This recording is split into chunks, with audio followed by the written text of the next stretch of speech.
चूंकि भारत की सरकार ने दुर्भावना के तहत ये अमेंडमेंट किए, देश की रूह के खिलाफ जाके किए, देश के संविधान के खिलाफ जाके किए, तो जो कुरीतियां करते हैं रात दिन टेलीविजन में बैठ करके या सत्ता के नशे में आकर के कि साहब उनकी पार्लियामेंट के अंदर पावर है, वहां से जो ये कानून बना लिया कि साहब हम तो चूंकि सत्ता में है तो हम कुछ भी कर लेंगे। देखिए, आज का ऐतिहासिक दिन है। सेंट्रल लेजिस्लेशन जो पार्लियामेंट ने पास किया हो, कभी भी प्रथम दृष्टया स्टे नहीं हुआ। इतिहास है ये, और आज ये इतिहास बना है क्योंकि भारत की सरकार ने दुर्भावना के तहत ये अमेंडमेंट किए, देश की रूह के खिलाफ जाके किए, देश के संविधान के खिलाफ जाके किए, सेकुलरिज्म के खिलाफ जाके किए, धर्म के अधिकार के खिलाफ जाके किए। तो आज प्रथम दृष्टया ही ऑनरेबल सुप्रीम कोर्ट ने कल 3 व्यवस्था दी कि हम इसमें स्टे करना चाहते हैं 3 चीजों के लिए, कि एक तो वक्फ यूजर को आप नहीं छेड़ेंगे, दूसरा किसी नॉन मुस्लिम को आप अपॉइंट नहीं करेंगे, तीसरा जो इसके अंदर था डीएम वाला कि उसका एक प्रोविजन को हटाएंगे। कल ऑनरेबल सुप्रीम कोर्ट में भारत की सरकार ने कहा उन सवालों के जवाब में जिसमें भारत की सरकार से पूछा कि आप बताइए किस हिंदू एंडोमेंट बोर्ड में कोई गैर हिंदू है क्या? कोई एक फायदा बता दिए किसी मुसलमान को, जो आप चीख चीख के कहते हैं मुसलमानों को फायदा होगा। तो उन्होंने कहा जी हमें आज तक का टाइम दे दीजिए।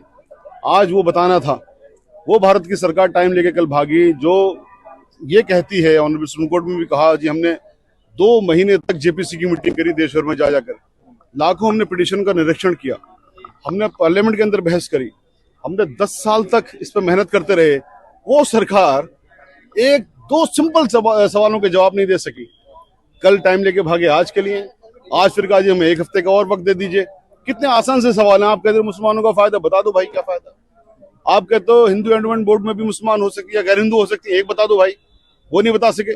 तो आप ये देखिए, आप इस चीज से आप अंदाजा लग जाएगा कि ये जो व्हाट्सएप यूनिवर्सिटी के बेस पे इन्होंने ये बनाया, अमेंडमेंट किया, और जो कुरीतियां करते हैं रात दिन टेलीविजन में बैठ करके या सत्ता के नशे में आकर के कि साहब उनकी पार्लियामेंट के अंदर पावर है, वहां से जो ये कानून बना लिया कि साहब हम तो चूंकि सत्ता में है तो हम कुछ भी कर लेंगे। आज ऑनरेबल सुप्रीम कोर्ट ने उनको ये भी रिमाइंड करवाया, जब तुषार मेहता साहब ने कहा कि साहब ये पार्लियामेंट का बनाया वो कानून आप स्टे नहीं कर सकते, आप ये नहीं कर सकते, तो ऑनरेबल सुप्रीम कोर्ट ने कहा कि ये जो देश है 3 चीजों पर टिका हुआ है। लेजिस्लेशन की अपनी पावर है बनाने की, उसको एडजुडिकेट करने की हमारी पावर है। हम देखेंगे सही बनाया नहीं बनाया, और हमें प्रथम दृष्टया लगता है कि पूरी तरह से सही नहीं बनाया, हम इसकी जांच करेंगे, इसलिए हम ये वाला आदेश दे रहे हैं।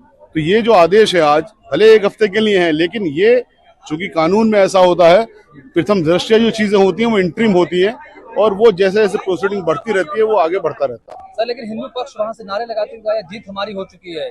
ये तो सिर्फ कुतर्क करते हैं ना, ये कुतर्क करते हैं। बताइए कि कोई आदमी मुकदमा हारने के बाद उनको तमाम चीजों को ये सब कुछ हुआ कि उनके खिलाफ ऑर्डर्स हुए, और भारत की सरकार ने अगर एक भी ऑर्डर को वायलेट कर दिया तो पूरी सरकार जेल में जाएगी, उसके बावजूद भी कोई नारे लगा रहा हो, तो या तो आप उसे अकल का अंधा कहोगे या ये कहोगे कि साहब हम तो जी सीनाजोरी करते हैं।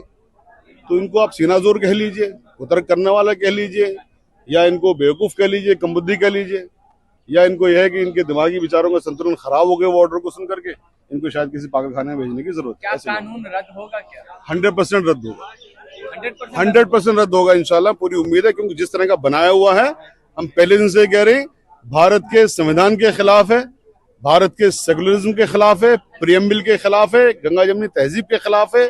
बाबा साहेब ने जो व्यवस्था दे दी कि साहब जुडिशरी उसका निरीक्षण करेगी, जब जुडिशरी इसका निरीक्षण करेगी तो हमें पूरी उम्मीद है कि इसी नतीजे पर आएगी जो आज नतीजा प्रथम दृष्टया में भी आया। सरकार करे कि इससे गरीब मुसलमानों का भला होगा, उत्थान होगा उनका। एक तो बता नहीं सके क्या उत्थान होगा। वो 10 साल की वो बता रही, हमने मेहनत करी, एक भी नहीं बता सके। वही तो मैंने बताया, कल टाइम लिया, आज बताएंगे, आज का 1 हफ्ते बाद बताएंगे। भाई एक फायदा तो बता दो ना, कितने लग के बताने। चंद लोगों को फायदा होने चाहिए या इसमें जो संशोधन हुए उसमें कुछ बदलाव होने चाहिए? जो संशोधन उन्होंने किए हैं वो सारे के सारे संशोधन रद्द होने चाहिए, सारे संशोधन।